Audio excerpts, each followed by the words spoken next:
வணக்கம் மக்களே. இந்த ஷார்ட்ஸில் நம்ம எதை பற்றி பார்க்க போகிறோம் அப்படின்னா மோஸ்ட் இம்பார்ட்டண்ட் அப்பாயின்மெண்ட்ஸ். இது வந்து வீடியோ ஷார்ட் நம்பர் 3. ஓகேவா?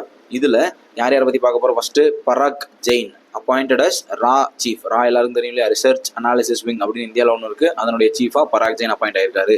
Kesavan Ramachandran executive director of ஆர்பிஐனுடைய நிர்வாக இயக்குனராக அப்பாயிண்ட் ஆகிருக்காரு. Sunil Jaiwant Kadam executive director of SEBI Securities Exchange Board of India அப்படின்னு ஒன்று இருக்குது. அதனுடைய எக்ஸிக்யூட்டிவ் டைரக்டராக சுனில் ஜெய்வந்த் கடம் அப்பாயிண்ட் ஆகிருக்காரு. Sub lieutenant Aastha Poonia, right, first women fighter pilot in Indian நேவியோட ஃபர்ஸ்ட் விமன் ஃபைட்டர் பைலட்டாக ஆஸ்தா பூனியா அப்பாயிண்ட் ஆயிருக்காங்க. Sanjog Gupta CEO of International Cricket Council, ICC எல்லாருக்கும் தெரியும். ஐசிசியோட சிஇஓவா சஞ்சோக் குப்தா அப்பாயிண்ட் ஆயிருக்காரு. Sonali Mishra first women director general of Railway Protection Force, RPF அப்படின்னு சொல்லக்கூடிய ரயில்வே ப்ரொடெக்ஷன் ஃபோர்ஸினுடைய முதல் பெண் தலைமை இயக்குனராக சோனாலி மிஸ்ரா அப்பாயிண்ட் ஆயிருக்காங்க. Asim Kumar Ghosh governor of Haryana. அதே மாதிரி Ashok Gajapathi Raju governor of Goa. Kavinder Gupta lieutenant governor of Ladakh. ஓகேவா? இது மூணுமே ரீசெண்டாக அப்பாயிண்ட் ஆன கவர்னர்ஸோட நேம்ஸ் ஞாபகத்தில் வச்சுக்கோங்க, கேட்கறதுக்கான வாய்ப்பு நிறைய இருக்கு.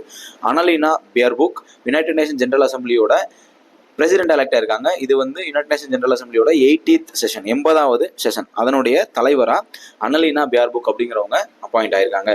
ஓகேவா? ஸோ இது ரீசெண்டான 10 டாப் 10 இம்பார்ட்டன்ட் அப்பாயின்மெண்ட்ஸ். இது மாதிரி வீடியோஸ்க்கு நம்ம சேனலை ஃபாலோ பண்ணிக்கோங்க. நெக்ஸ்ட் வீடியோவில் மீட் பண்ணலாம்.